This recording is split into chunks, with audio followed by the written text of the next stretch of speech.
Hello, Zubeyir. Hi, Zack. We have a question from somebody that I want to share. From somebody?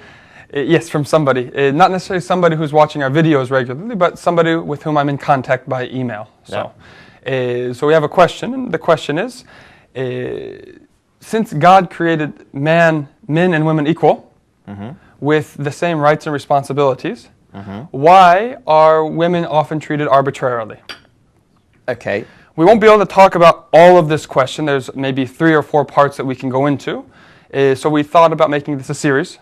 Okay. But we'll start with the first, which is the concept of equality and how to understand equality in the beginning. The concept of equality. So yes, that's what we're talking about now.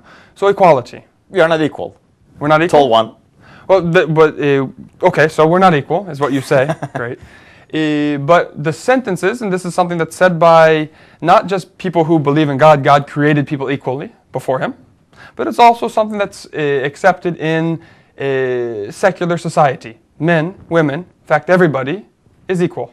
And that's theoretically... Let's be equal. Yeah, that's what's being said. Everybody is equal before the law is how it's expressed generally. So the idea of equality is expressed not just by believers, but by everybody. Yeah. Okay, so we're talking about that, and I guess you're against that. I think everybody is equal, but I think there's a contradiction when we look at things at the very beginning. Like you said. Wow. You said that we're not equal. What was your evidence for that? You're taller than me. Okay, so there are differences. The measurement is my evidence. Yeah. So when we observe differences, there's automatically not equality. If there are differences, there's no equality. Sure. Okay? And if there's no equality, means if there's differences, then one of us is going to be superior than the other. In that aspect. Yeah. Yes. So if there are differences, there's going to be a superior, the concept of superiority coming into the equation. Or inferior. Superiority automatically entails inferiority. So yes. Ugly word. So this is the contradiction we have.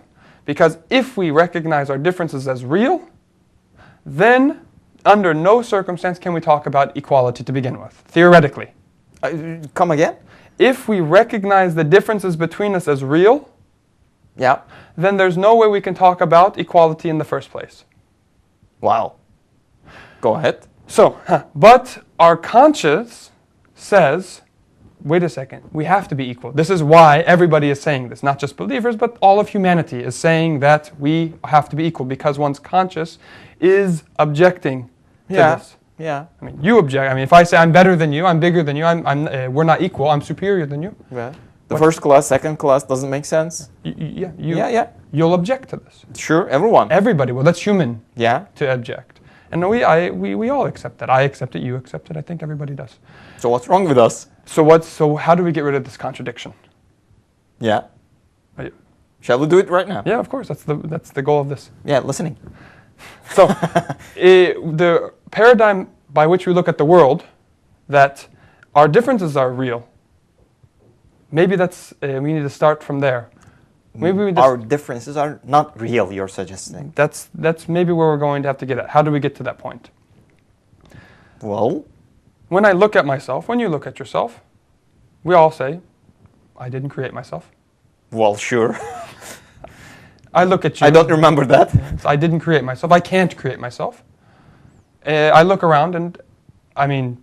Well, everyone is capable of not doing the same. Yeah, nobody can create himself, so that means they can't create me. Yep.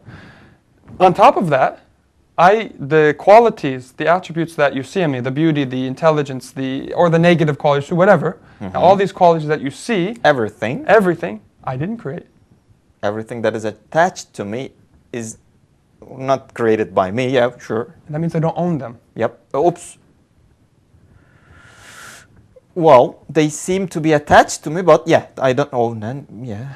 They seem to be attached upon our death, and as we age, the fact that they're leaving us shows that we don't own them, and that they're not even attached to me to begin with. They're only being reflected on me. That's a pretty good evidence. So these differences that we see are relative in this sense. I'm created with no real quality that can be attached to me. I have no quality in the first place Real qualities quality. that I can possess. that I can possess to be different than anybody. Wow. You might say, yes, we see... You, the essence of you, are not taller than me. Exactly. What is you? Yes. Was it? Huh. Yeah. I mean, Error. just one simple example. I'm taller compared to you, but compared to Michael Jordan, I'm now shorter. So my bigness is now short. Yep. It means I don't really have any bigness to begin with. Well, yeah.